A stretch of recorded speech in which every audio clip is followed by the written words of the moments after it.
Ethan Brooks walked through the long silver corridor of the Galactic Council Hall and felt the weight of the galaxy pressing on his shoulders.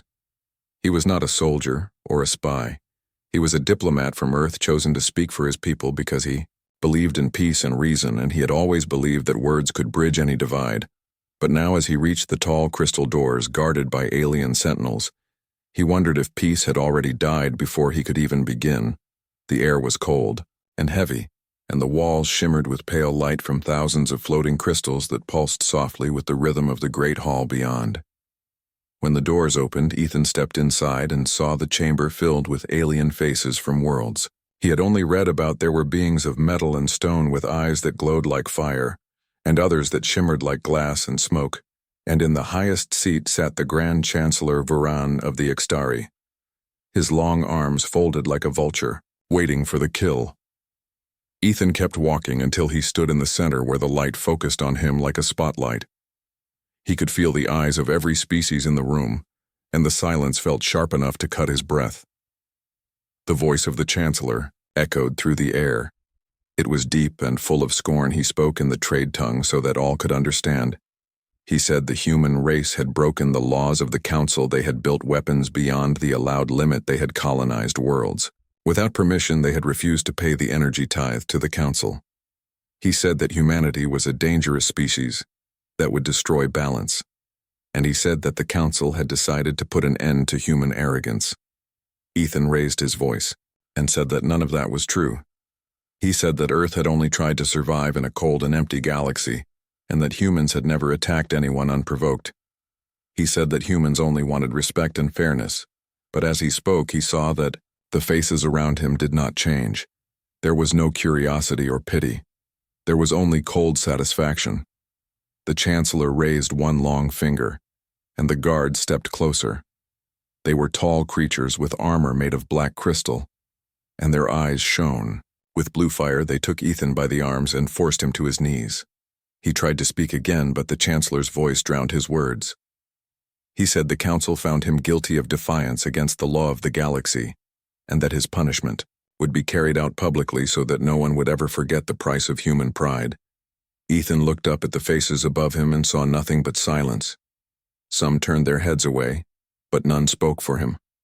The floor beneath him began to hum, and light spread across the circle. A cage of energy rose around him like a curtain of fire, and he felt the air grow hot. The Chancellor announced that justice would now be done, and Ethan's heart pounded in his chest. He shouted that this was not justice, this was murder. But his voice vanished under the rising roar of the energy field. The light grew brighter until he could barely see, and his body shook with the heat. His skin burned and his vision blurred, and he thought of Earth. He thought of the blue sky and the laughter of his family and the oceans that glittered in the sun. He thought of home as the fire consumed him. The chamber was filled with the sound of crackling energy, and the crowd watched as the human diplomat turned into light and ash. When it was over, there was nothing left but dust and a faint smell of burned air. The Chancellor spoke again and said that the matter was closed. He said that humanity would now understand its place in the galaxy, and he ordered the recording to be sent to every world so that all would see the fate of those who defy the Council. The recording was broadcast across every known channel, and the image of Ethan Brooks dying in blue flames spread through the stars faster than any message before it. On distant colonies, humans watched in horror on ships near alien worlds. Human crews stood frozen on Earth. The signal reached the government within minutes, and President Laura Pierce stood in silence as the image played on. The main screen, the room was still, and no one dared to speak. When the flames faded from the display, she turned and said that all communications with the Galactic Council would cease immediately. Within hours, Earth went dark. Every station, every colony, every ship stopped responding to galactic networks. Alien ambassadors on Earth were escorted away and told never to return. The great human colonies on Mars, Europa, and Titan sealed their ports and refused entry to any non-human vessel, and from the shadows of the solar system, vast factories began to awaken. Places that had been silent for decades now hummed with power. The humans did not shout or threaten. They did not send warnings or demands. They simply went quiet and began to prepare. The galaxy mistook that silence for fear. In the council hall days later, some members began to wonder if they had gone too far. A few voices said that maybe the humans should have been shown mercy, but the chancellor dismissed them. He said that humans were primitive and emotional, and that they would submit soon enough. He did not understand what was coming because while the aliens celebrated what they believed was a lesson learned, Earth was changing deep beneath the surface of Luna Base. A meeting was held between admirals and scientists and engineers. Men and women who had built the first generation of interstellar ships now stood together again. Admiral Ryan Cole sat at the head of the table. His eyes calm and his hands steady as the others argued about what should be done. One scientist said that diplomacy might still be possible. Another said that retaliation would start a war they could not win. Cole listened to all of them in silence when they finally stopped. He said that there would be no warnings and no negotiations. He said that they would not ask for justice, they would take it. The words were simple, but they carried through the room like thunder. Everyone there knew what he meant, and no one disagreed. The decision was made not through rage, but through resolve. Ethan Brooks had gone to the council to seek peace, and the council had burned him alive in front of the galaxy, and now Earth would answer, not with words, but with power. Work began. That same night, the engineers opened the deep vaults where the old war plans were stored. The scientists started new calculations for faster-than-light drives that no alien had ever seen before, and the admirals started to gather every ship and pilot available. Earth had been patient for decades while the council treated them like children. But that patience had burned away in the same blue fire that had taken their Diplomat as the days passed. The galaxy forgot the name of Ethan Brooks, but humans did not. His name became a whisper in the halls of command and a mark carved into the side of every new ship that left the dockyard in orbit around Mars. A pilot looked at the small emblem of a burning star painted on his ship and swore that when the time came, the galaxy would remember what they had done on that day in the council hall, when the aliens watched a man die and thought it was the end. They did not know. It was the beginning of something far greater and far more terrible, for humanity had been born in struggle, and it would rise again through fire. The world had gone silent after the death of Ethan Brooks, and the silence was louder than any weapon, because it carried the promise of something unseen.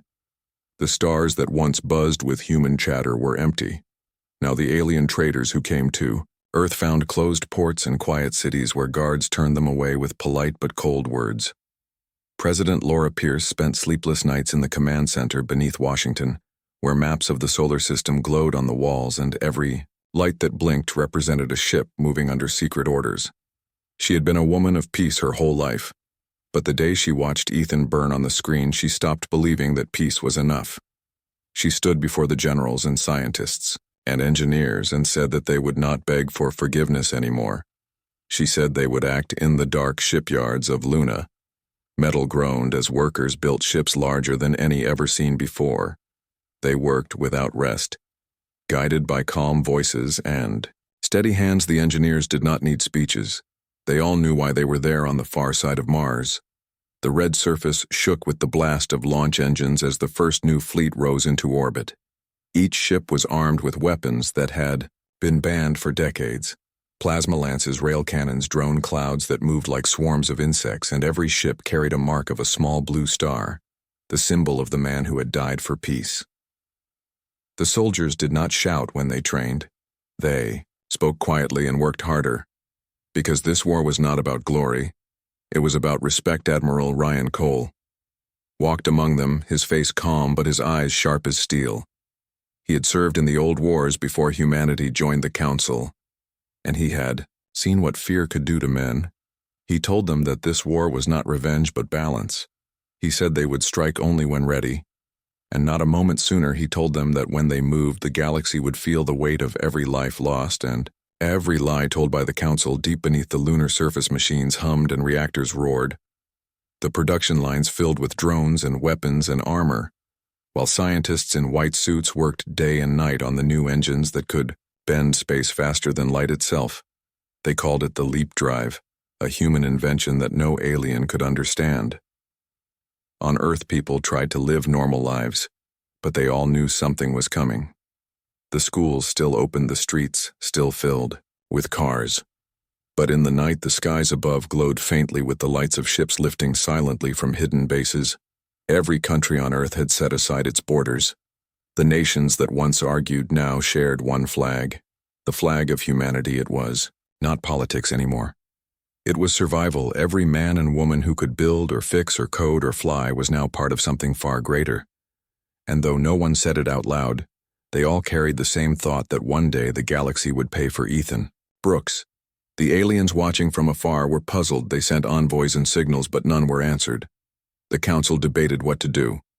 The chancellor said that humans had learned their lesson and would soon crawl back asking for trade and protection, but some of the younger delegates were uneasy. They had seen the look in human eyes before the council's message feed was filled with reports of human ships no longer responding to standard codes and patrol vessels that went missing near the edge of human space. Still, the chancellor ignored them. He said that the humans were too few to matter and that the council's rule was eternal. He did not see the quiet storm building just beyond his reach. Months passed, and the silence of Earth turned into a rhythm of hidden movement. The colonies on Europa and Titan stopped all trade and began to refit their mining fleets into warships. The asteroid bases that once dug for metals now forged armor plates and weapon cores. The scientists who once built exploration drones now turned them into weapons guided by artificial minds. The scale of human production was staggering, and it grew faster each day. While the rest of the galaxy debated and doubted, Admiral Cole watched the fleets form in silence, each ship tested and prepared. Each crew trained without rest. They did not broadcast. They did not boast. They only prepared. President Pierce visited Luna Base for the first time since the project began. She looked out through the thick glass window at the endless line of ships resting in orbit, their hulls dark against the stars. She asked Cole if they were ready. He said not yet, but soon she asked him if he regretted what was about to come. He said that regret was for those who had choices and that humanity no longer had any. She nodded and said that when the time came, the message to the galaxy would not be written in words, but in fire. Meanwhile, on distant worlds, whispers began to spread. The alien merchants who once dealt with humans spoke of strange ships that moved without light, and of mining colonies that had gone dark. Some claimed to have seen new weapons tearing through space faster than anything known. The council dismissed these as rumors, but deep down they were afraid, because they remembered how fast humans learned and how stubborn they were even when broken, when a race could turn pain into progress. There was no stopping it. In the great factory on Mars, a young pilot named Alex Grant tested the new strike fighters. They were small, fast, and deadly, powered by fusion cores that could burn for years without fuel. He watched as the first wing lifted from the ground and vanished into the black sky. He had never seen combat, but he knew that one day soon he had grown up watching Ethan Brooks on the news before the Diplomat died. He remembered how people laughed when Ethan said that humanity deserved a seat of respect among the stars. Now no one was laughing. Now every pilot whispered his name before flight as if it were a promise. Back on Earth, the people prepared in their own quiet ways. Some built shelters, some joined the factories, some simply watched the night sky and waited for the first sign that the silence would end. The media no longer broadcast alien shows or council propaganda. The screens now showed only one image, a single burning star on a black field, the symbol that had become the heart of a movement. Though no one spoke of it out loud, everyone knew what it meant. The aliens had burned one man and in doing so had awakened billions. The months turned to a year and still the council saw nothing. The humans had covered their movements with precision. They blocked every satellite and masked every signal using technologies far beyond what the aliens expected. Even the spies planted among them reported nothing, because the humans had learned to speak with silence and work in the shadows. And so the chancellor sat in his hall and smiled, while, beyond the rim of known space, a fleet unlike any ever seen was being born in secret. Each ship forged not for conquest, but for retribution.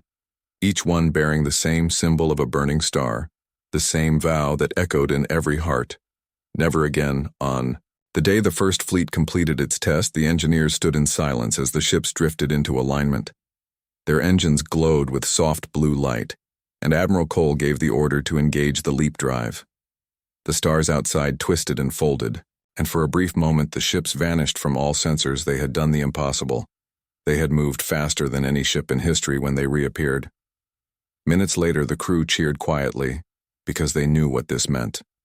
The weapon was ready. President Pierce received the report in her command center. She read it carefully, then set it aside. She stood by the window and looked up at the stars. She thought of Ethan Brooks and of the world before all this, and for a moment she felt sorrow for what was about to happen, but the sorrow did not last. She turned to her aides and gave a simple command to prepare the message for all colonies. She said that soon humanity would move, and when it did, there would be no turning back. The silence that had covered Earth would soon break, and the galaxy would learn what it meant to make an enemy of humankind. The galaxy had known war before, but never like this.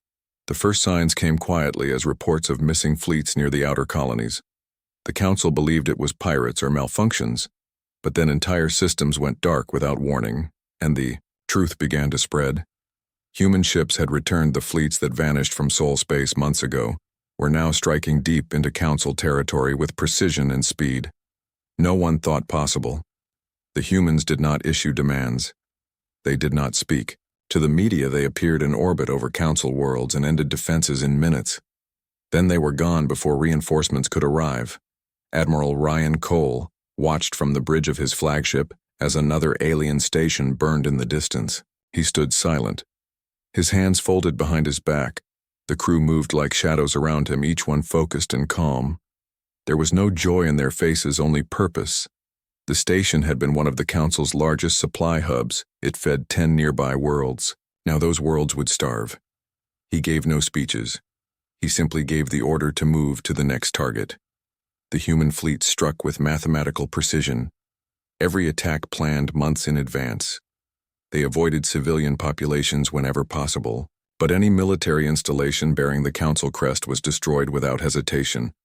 Across the galaxy, panic spread. Worlds that had once mocked humanity now begged for help. The alien leaders met in secret rooms and argued endlessly about how to respond. Some said they should surrender and seek peace. Others demanded full retaliation. The Chancellor of the Council still believed the humans could be stopped. He ordered every remaining fleet to gather at the world of Vurin Prime, the home of the Council itself. He said they would make a stand there. He said the humans would learn what real power looked like. The Council had thousands of ships, more than any race could imagine, and he believed that would be enough. While the Council gathered its forces, the human fleets continued their silent campaign.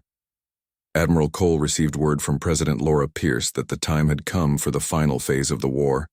She told him that humanity would no longer fight in the shadows. It was time to show the galaxy what they had built. He nodded and gave the order for every ship to converge on Vurin Prime.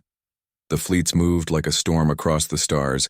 Thousands of human vessels joined in perfect formation from Mars, Europa, Titan, and even the old colonies beyond Pluto.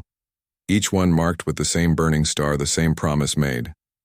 The day Ethan Brooks was killed, Captain Maya Bennett led the Vanguard fleet, her ship. The Valkyrie was one of the newest warships ever made. Its hull, black and silent as it glided through the void. She had been a child when Ethan died, and she had grown up watching her parents cry. As the news played on the screen, she carried that image in her heart now. As she prepared her crew for battle, she spoke softly to them and said they were not here for revenge, but for justice and for the right to exist. Without fear, her words spread through the ship, and every crew member nodded. They knew what they were fighting for. When the human fleets reached the edge of Vurin Prime, they stopped in perfect silence. Thousands of ships floating like dark stars around the alien world. The Council's defense grid came online, a wall of firepower strong enough to destroy any fleet that had ever existed. The Chancellor appeared on every channel. His voice filled with pride and fury. He told the humans to surrender or be erased from the galaxy. Admiral Cole stood in silence, and when the message ended, he looked at his officers and said simply, "Begin." The operation. The human ships moved as one, releasing waves of drones and kinetic projectiles that filled the space between them and the planet. The first Council ships fired, and the sky turned white. The battle that followed became legend. No words could truly describe it. Human technology had evolved beyond the Council's understanding. The leap drives allowed ships to jump within seconds across the field, striking from impossible angles. Their rail cannons shattered cruisers in a single shot. Their drones overwhelmed enemy fighters like a living storm. Within hours, the council lines began to break.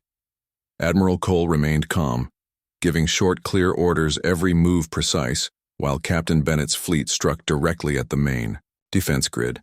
Her ship moved through a cloud of debris, its shields glowing from the impact of energy beams. She aimed the main cannon at the control tower and fired. The beam cut through the heart of the station, ending the defense network in a single flash. On the surface of Vuran Prime, chaos erupted as the sky filled with fire. Alien citizens ran through the streets, while council guards tried to restore order. The Chancellor watched from his palace as his fleets fell one after another. His pride turned to fear and then to disbelief. He had thought humans were weak, impulsive, emotional, but what he saw now was discipline and unity beyond comprehension. He tried to escape, but human dropships were already landing on the planet. Soldiers in black armor moved with cold precision, securing every key location without harming civilians. They were not conquerors, they were executioners of judgment. Admiral Cole's flagship entered orbit above the capital. He ordered all weapons to stand down. The battle was over. The council fleets were gone. Vuran Prime lay silent in the glow of destruction. He opened a channel to the surface and demanded the surrender of the Chancellor. There was no reply, only static. Then a weak signal came through. It was one of the surviving ministers begging for mercy. Cole gave them 1 hour to comply and turned to watch the planet below his face. Gave nothing away, but inside, he felt the weight of every life, lost, both human and alien. When the Chancellor was finally captured, he was brought before the Admiral in chains. He still tried to speak with arrogance, saying that humans had broken galactic law and would face judgment. Cole looked at him with calm eyes and said that judgment had already been given, and that the Council would never again decide the fate of mankind. Then he gave the order, and the Chancellor was taken away to stand trial on Earth. News of the fall of Vuran Prime spread through the galaxy, faster than light. Planets that once followed the Council declared independence within days. Others sent messages of surrender to Earth. No one dared to fight anymore. The humans had shown power that no one could challenge, but they did not claim new territory. They did not enslave or destroy. They simply erased the Council's rule wherever it existed, replacing it with silence and order. President Pierce appeared on every galactic channel and announced that the age of the Council was over. She said, humanity had not sought war but would never again bow to fear. In the weeks that followed, human fleets withdrew from conquered systems, leaving behind supplies and aid for the civilians who had suffered under the Council. The alien species watched in awe and confusion, expecting occupation but receiving mercy. The burned worlds were rebuilt with human help, and the symbol of the burning star became not just a mark of vengeance, but a sign of balance in every port and station. Whispers spread of how one man's death had changed the fate of the galaxy forever. Ethan Brooks became a legend, his name spoken with respect, even among those who once called humans savage. Admiral Cole returned to Earth, tired but unbroken. He stood with President Pierce in the quiet command center where it had all begun. They looked at the stars on the screen and said nothing for a long time. Finally, she asked him if it was worth it. He said that peace always comes with a price. She nodded and turned off the lights outside the window. The night sky glowed softly with the light of the distant fleet still standing guard across the stars. Humanity had risen from the ashes of fire, and now it stood alone, strong, silent, and ready for whatever came next. Months passed after the fall of Vuran Prime, and the galaxy began to change in quiet ways. New governments rose from the ashes of the old council, and trade slowly returned to the broken roots. People who once feared the humans now looked to them for help and protection. Human fleets still patrolled the borders, but they no longer attacked. They simply watched the stars like silent guardians.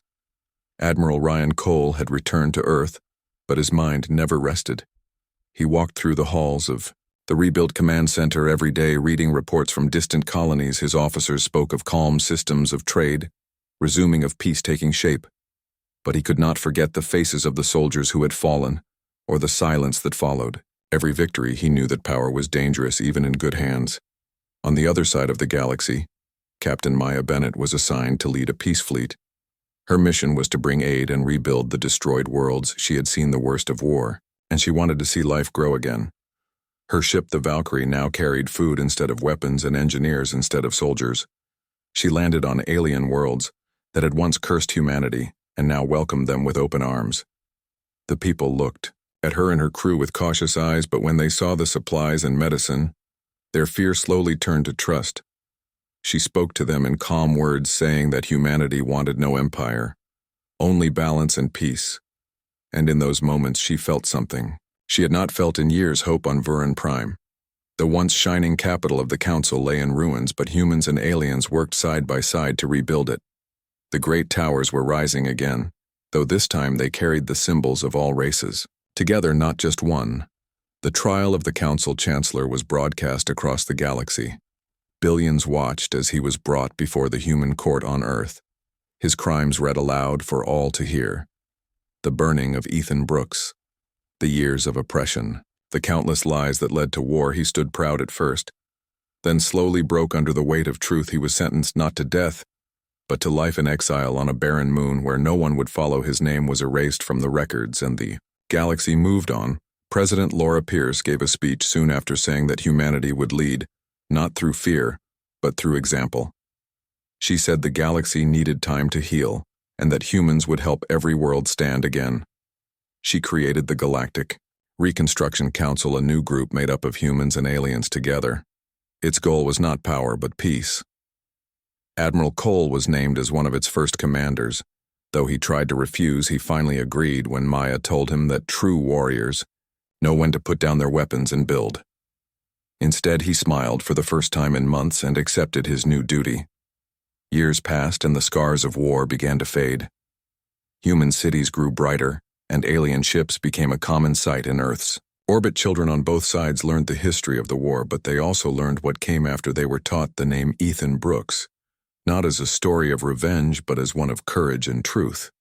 His statue stood at the center of the Galactic Council's new capital, not far from where he had died long ago. Every species placed flowers there on the day of remembrance, each one silent in respect for the man whose death had awakened a galaxy. But not all was peaceful in the dark corners. Of the stars, whispers began to rise. Some believed the humans had become too powerful, too silent, too watchful.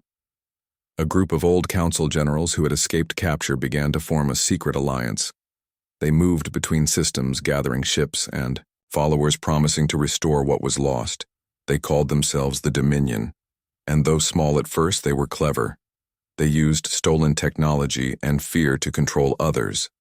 Their message spread quietly, that humanity would one day turn into the same kind of tyrant they had destroyed. Admiral Cole received reports of strange movements near the rim worlds. He knew it meant trouble, but he did not act at once. He wanted proof when the first human supply ship disappeared. He called Captain Bennett back from her peace mission and told her that war may not be finished yet. She listened carefully and nodded, saying that if it came to fighting again, they would stand ready. But Cole looked out at the stars and said softly that he hoped it would never come to that again. He sent scouts and drones to search the border systems. Soon they found hidden bases full of weapons and stolen ships. He realized then that the Dominion was not a rumor, but a growing threat.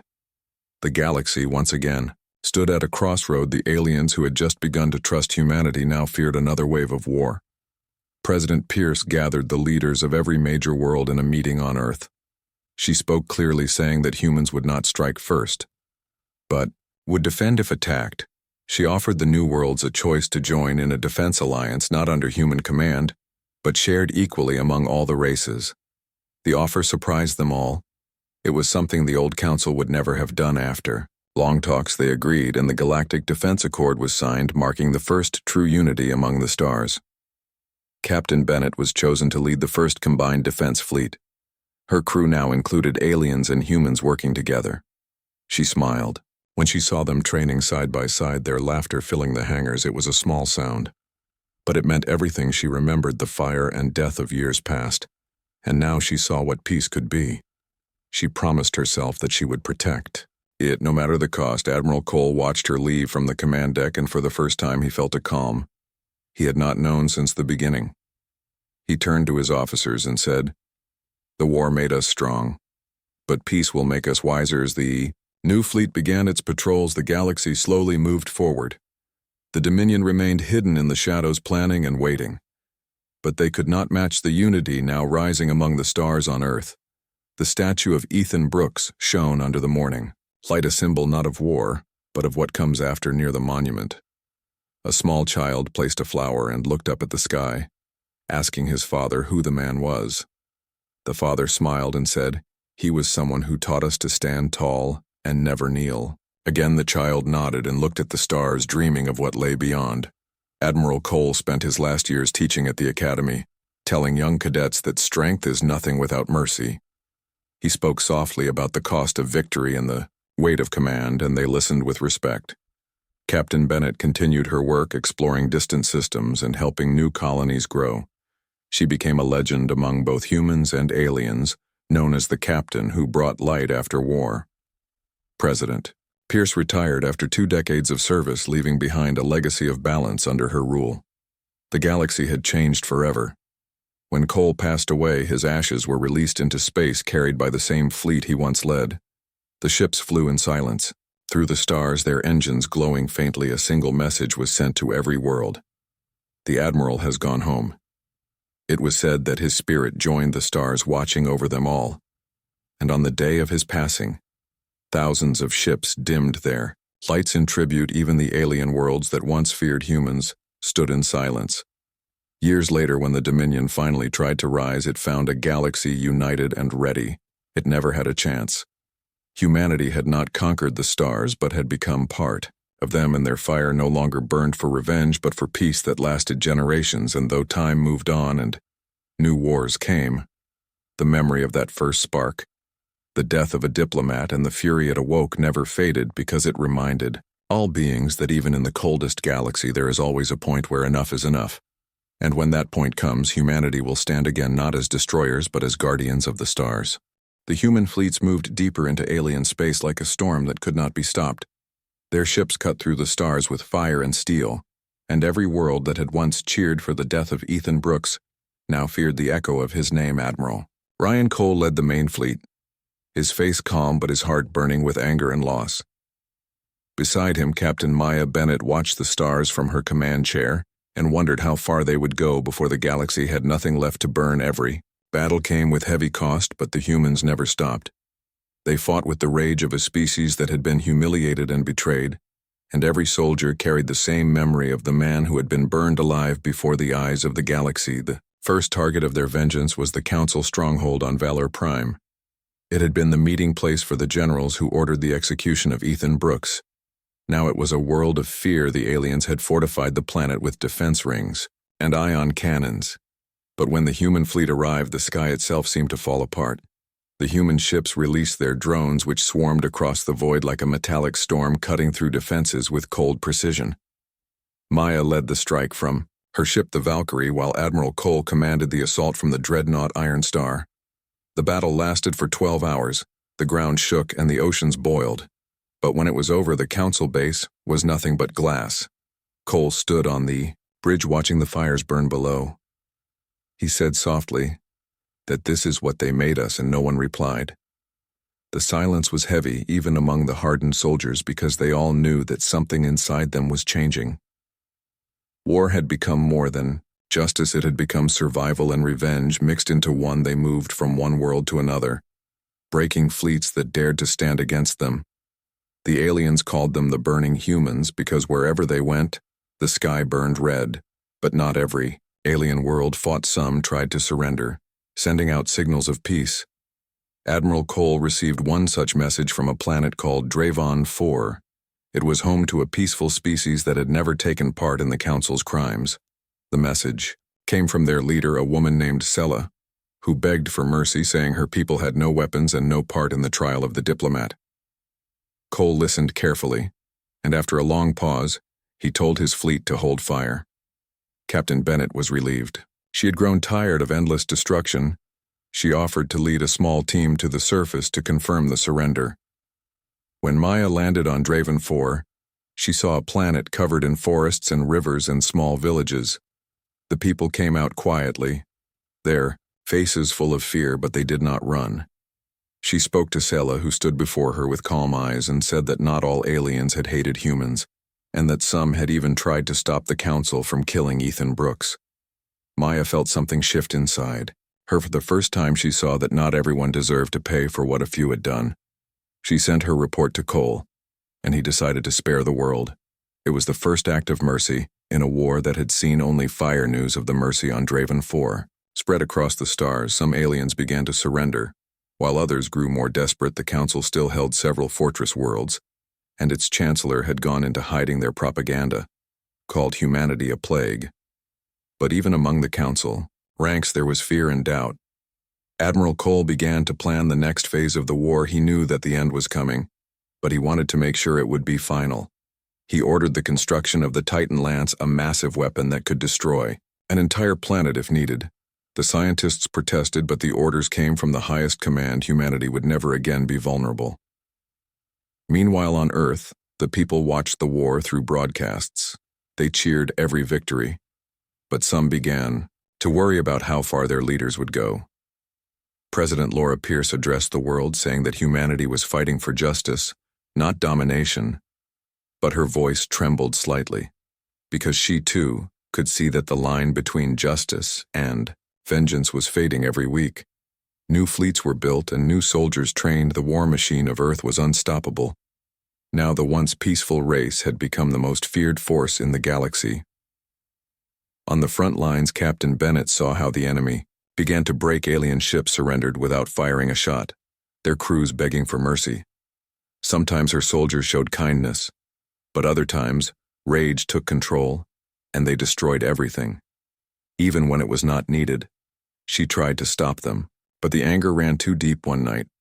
She sat alone in her cabin looking out at the stars and whispered that Ethan would not have wanted this, but she also knew that it was too late to turn back. Admiral Cole called her to his ship and asked her if she believed they were still fighting for justice. She said she did not know anymore. He nodded and said that war changes everything and everyone, but he promised that when it ended, humanity would rebuild something better. She looked at him and saw the weight of command in his eyes. The war had aged him beyond his years, yet his resolve never wavered. The next great battle came at the fortress world of Kelnar, the last stronghold of the Galactic Council. The human fleet arrived with more than 500 warships. The aliens had twice that number, but most of their soldiers were terrified and untrained.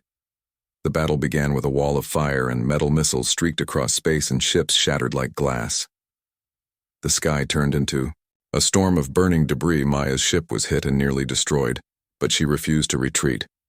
She led her squadron straight into the enemy line, blasting through wave after wave of fighters. When her engines finally failed, she ordered her crew to abandon ship, but they refused. They said they would follow her to the end. The battle raged for 2 days in orbit, and on the surface, human marines landed on Kelnar and fought through the cities. Street by street, the air was filled with smoke and the screams of the dying. By the third day, the Council's command center was surrounded. Admiral Cole ordered them to surrender.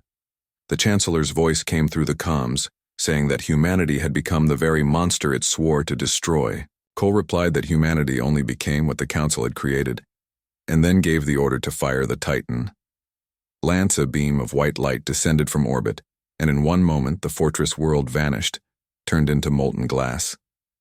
The light faded, and only silence remained across the galaxy. Everyone watched and understood that the Council was no more. Some cheered, some wept, and some just stared in disbelief. The war that began with the death of one man had now burned across half the galaxy, and nothing would ever be the same again. Admiral Cole stood alone on the bridge, looking at the empty space where Kelnar had once been. Captain Bennett came to him and said quietly that it was over. He did not answer for a long time. Then he said that nothing is ever over because peace must be built from the ashes, and if they failed to do that, then everything Ethan Brooks had died for would mean nothing. She nodded silently as the stars outside flickered with the faint light of distant fires back on Earth. The people celebrated victory, but the leaders of humanity looked to the stars, knowing that this was not the end, but the beginning of something far greater and far more dangerous, because now the galaxy belonged to humanity, and they would have to decide what kind of rulers they would become.